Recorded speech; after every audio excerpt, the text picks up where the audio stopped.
with your flights. Yeah, exactly that. Yeah, we're trying to be as flexible as possible. So the website is a great way to find out where we fly to and the fares we have available. But we are listed on other major travel websites as well. So for passengers booking their holiday, I think everyone these days looks at a variety of options before they book. So we're listed on a whole range of outlets that give everyone the best possible selection, the best possible choice. So what's next for Norwegian? You got any new routes coming in 2016? Yeah, so we're just on the back of our busiest ever year in the UK. In 2015, we had about 4 million passengers, and 2016 will be even bigger. So we have 2 new routes coming up. In March, we launched the low-cost route to Boston that I mentioned, and that's the UK's cheapest ever flights to Boston. So a great chance for passengers to see an exciting new city. And then that's quickly followed by San Francisco in May. Again, the UK's cheapest flights to the West Coast, and a great chance to book an affordable trip to San Francisco. And then our existing US flights, New York and LA, and to Florida, they'll continue. We're looking at some extra flights on each of those routes. So kind of more opportunities than ever before to book a low-cost trip to America. And then, as always, our European routes continue. And again, with the comfortable aircraft and the free Wi-Fi we offer, I think we're a really interesting and competitive way of passengers taking those usual European city breaks or perhaps a beach holiday in the summer. Okay, that's great. But before you go, can you just remind us of your website again, please? Yes, it's www.norwegian.com. Okay, thanks, Stuart. Thank you for your time. Not at all. If you've flown with Norwegian Air, please give your feedback about them on facebook.com/John Guinn Travel Show. And low-cost or no-frill airlines do get a lot of negative press. Sometimes it's deserved, sometimes it's not. If you've any tips on how to make the most of airlines that should be classed as no-frills or low-cost, please do share them. facebook.com/John Guinn Travel Show. If you're going abroad by plane, boat, or the family car. If you're going abroad for pleasure or business. There's one essential thing to do before you go. Check the expiry date on your European Health Insurance card. You can renew it up to 6 months before it expires. Visit nhs.uk/healthcareabroad or call 0845 606 2030. Bon voyage! You can follow me on Twitter @holiday_hut. And now ABTA trends for 2017. I did try contacting ABTA for some questions I have about this, but I guess they're still on holiday when I were ringing because there was no answer. Or maybe they knew it was my number and they didn't want any awkward questions. Who knows, but hopefully I'll get some answers to my questions over the next few weeks.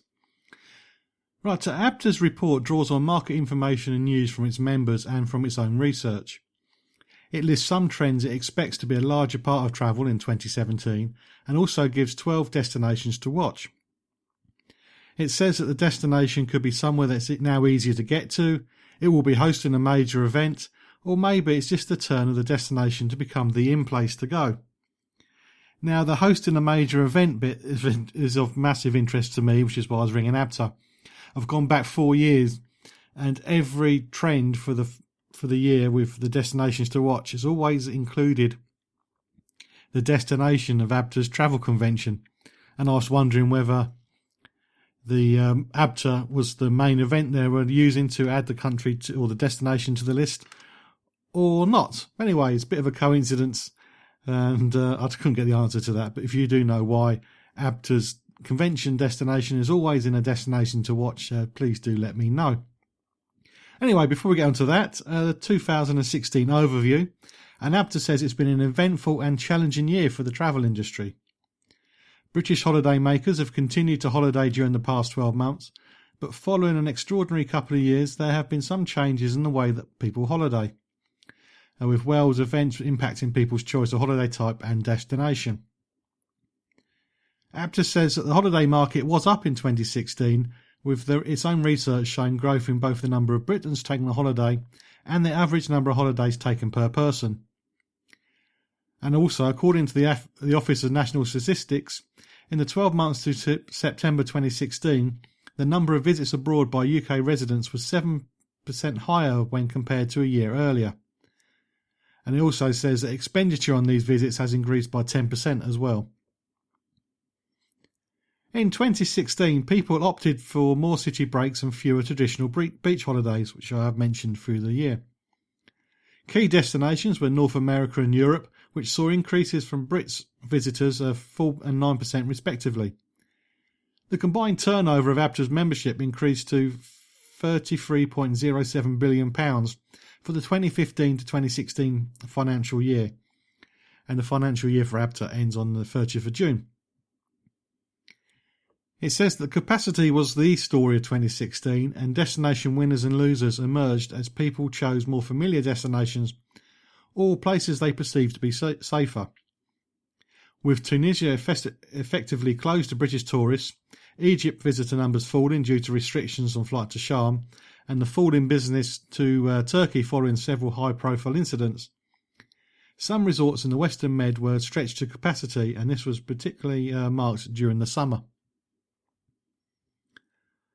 Overall, the summer holiday market was up 5% year on year. However, some countries saw significantly higher numbers, with Portugal seeing an increase of 23%, Spain 20% and Cyprus 17%. Holidaymakers are also prepared to travel further afield, and travel companies responded to this demand with long-haul holidays and more comfortable aircraft.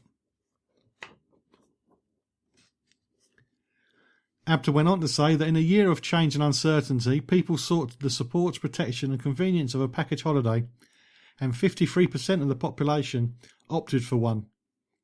These numbers are up 10% from 2011 and are being driven by the oldest and youngest age groups, as well as the more affluent households. Many countries apparently were impacted by the challenging and high-profile events, including terrorism attacks in Brussels, Munich, Nice and Istanbul, the attempted military coup in Turkey, and the Zika virus in parts of Americas, Asia and the Caribbean. Large earthquakes devastated parts of Italy and New Zealand, and Hurricane Matthew tore through the Caribbean. And it was also impossible to ignore the impact of political events, including the UK to vote to leave the European Union, being the most significant for the UK traveller. Whilst Brexit dominated the headlines, it did not have much of an immediate impact on the holiday taken during 2016. But the subsequent fall in the value of the pound instantly hit holidaymakers and their spending power overseas. Consumer confidence levels have held well in the months since the referendum, but the full ramifications, according to ABTA, will not be known for many years. You can keep up to date with travel news and leave me a message at facebook.com/John Guinn Travel Show. I'm currently going through ABTA's trends for 2017, the predictions for the year. And they have some 5 key trends which the organisation believes will play a large part in holiday decisions over the year. The first one is the currency-conscious holiday.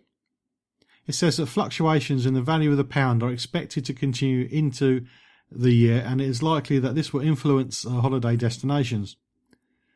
Virgin Holidays research found that the value for money is a key choice driver for over half of Virgin's customers, with changes to the strength of the pound impacting their choice of holiday destination. ABTA says that destinations where the pound may go further include Argentina, Mexico and South Africa. Some holidays are also seeking to protect themselves against currency fluctuation by going all-inclusive. 18% of people took an all-inclusive holiday for the last 12 months, whilst a quarter are planning to take one in 2017. The next trend is called micro-adventures, and ABTA says this is an interesting drive for healthier lifestyles, and this drive is spilling over into the way we holiday, and this is based on ABTA reading research by Euromonitor Global Trends Report 2016. Defined by British adventurer and author Alistair Humphreys as small and achievable for normal people with real lives, busy holidaymakers are opting to spend some of their holiday or a short break experiencing destinations in a more active way by taking part in a micro-adventure. And this is listed in the ABTA report as saying from white water adventures in London's Lee Valley to kayaking in the Loire Valley in France, horse riding in Alicuda, to climbing Mount Vesuvius, or enjoying some of Budapest's spas. It says that micro-adventures can be affordable and easily achievable. You may remember I covered this topic a few months ago. 9% of people who took an activity holiday in 2016, and it looks like there's going to be a boost for that in 2017. The next trend is long-haul city breaks. ABTA says with the city break firmly established as people's favourite holiday type, 53% of Brits took one in 2016 compared to 38% that took a beach holiday, city breakers are looking further afield for the next holiday, and the city break is going long-haul. Wider availability as new aircraft such as Boeing's Dreamliner or the Airbus A380 means that longer journeys are more attractive and more comfortable. Additionally, getting rid of air passenger duty bans C&D in 2015 meant a welcome saving for people flying long haul. And destinations listed by ABTA include Tokyo, Cape Town, Dubai, Hong Kong, Bangkok, and US cities including LA, Miami, Boston, Washington are also popular. Thomson Holidays have recently launched city breaks to New York, Vegas and Singapore. So it looks like Thomson are betting heavily on long-haul city breaks for the 2017.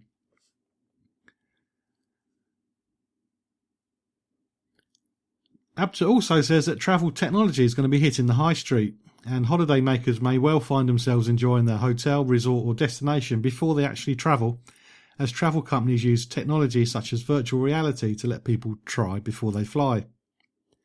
Some travel companies, including Thomas Cook, Thomson Holidays, Kuoni and Virgin Holidays, have opened concept stores on the high street where technology and digital take centre stage to help their customers experience their destination, and this as well as to help them build bespoke itineraries and trips.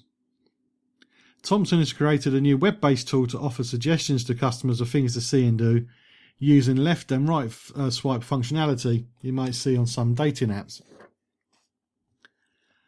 Thomas Cook has also been using virtual reality to allow customers to experience the new aircraft. And the last trend that ABTA have listed is sustainable tourism. 2017 is the United Nations Year of Sustainable Tourism for Development, and it is expected to put sustainable tourism right at the heart of the agenda.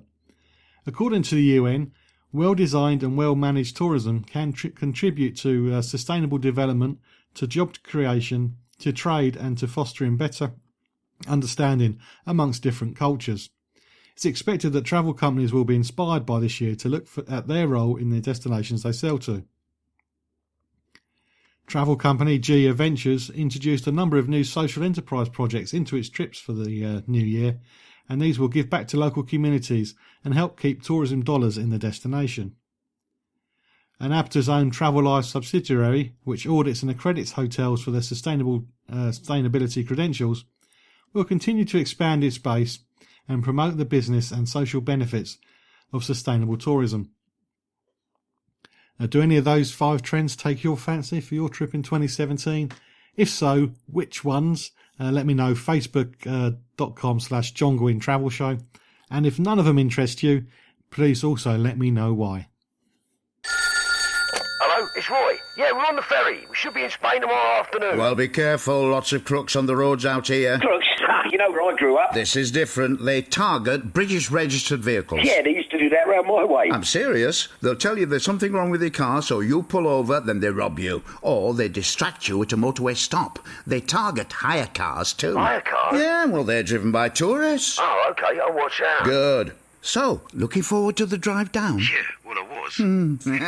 Thieves in Spain have been targeting hire cars and UK-registered vehicles, so be extra careful on the roads. For details, visit gov.uk and search for Living in Spain. Checking it out before you check in on the John Guinn Travel Show on ukhealthradio.com.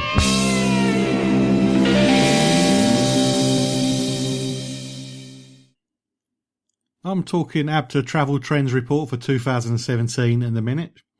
We've talked about 5 trends that ABTA expect to see play a large role in people's buying decisions for their holiday for next year. But they've also done some research for different types of holiday as well. And this one is the outlook